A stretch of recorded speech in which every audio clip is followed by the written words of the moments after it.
Hello everyone, here is question number 20 of the physical chemistry question series. And the question is, in the given reaction, calculate the equivalent mass of chlorine. Okay, ये एक आयनिक reaction हमको यहाँ पे given है, हमें chlorine का equivalent mass निकालना है Cl2 का। तो पहले चेंज देखते हैं कहाँ से कहाँ हो रहा है।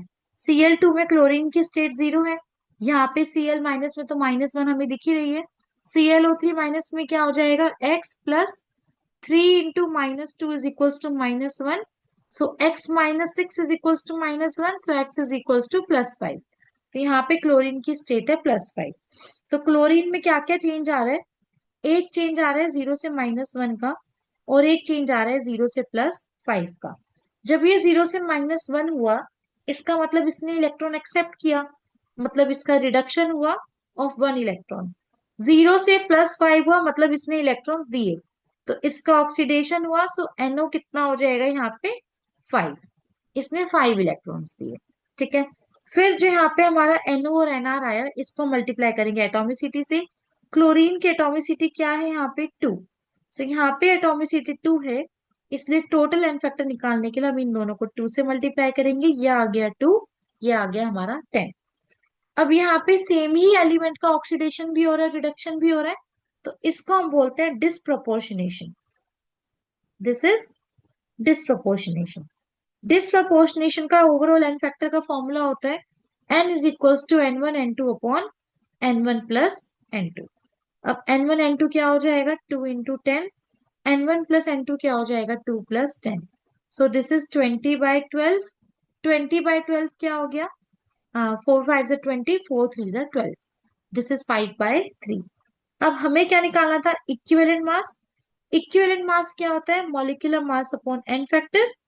सो मॉलिक्यूलर मास अपॉन 5/3, तो ये बन गया 3m/5। ठीक है, मॉलिक्यूलर मास क्या होगा क्लोरीन का, 35.5 इंटू 2 दैट इज 71। सो ये हो जाएगा 3/5 इंटू 71। 3 1 3, 3 7 21, 213/5। आई होप इसमें किसी को डाउट नहीं होगा, ये क्लियर हो गया। सो इक्विवेलेंट मास आ गया 42.6 ओवरऑल। ठीक है, तो ऑप्शंस में हमको क्या क्या गिवन हो सकता है, या तो इस फॉर्मेट में ऑप्शन हो सकता है, या फिर हमारा ऑप्शन इस वाले फॉर्मेट में हो सकता है, या फिर ये फाइनल हमें आंसर दिया हो सकता है। ठीक है, तो हमने पहले क्लोरीन का चेंज इन ऑक्सीडेशन स्टेट निकाला। इनिशियली इसकी स्टेट 0 थी, 0 से वो -1 में कन्वर्ट हुआ और +5 में कन्वर्ट हुआ। 0 से -1 में कन्वर्ट हुआ तो उसका रिडक्शन हुआ 1 इलेक्ट्रॉन का। 0 से +5 के लिए उसका ऑक्सीडेशन हुआ 5 इलेक्ट्रॉन्स का।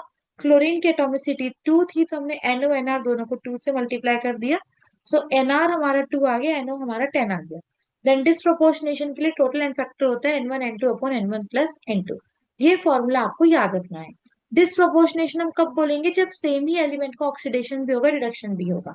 यहाँ पे क्लोरीन का ही ऑक्सीडेशन हो रहा था, क्लोरीन का ही रिडक्शन हो रहा था, तो ये डिस्प्रोपोर्शनेशन रिएक्शन बन गई।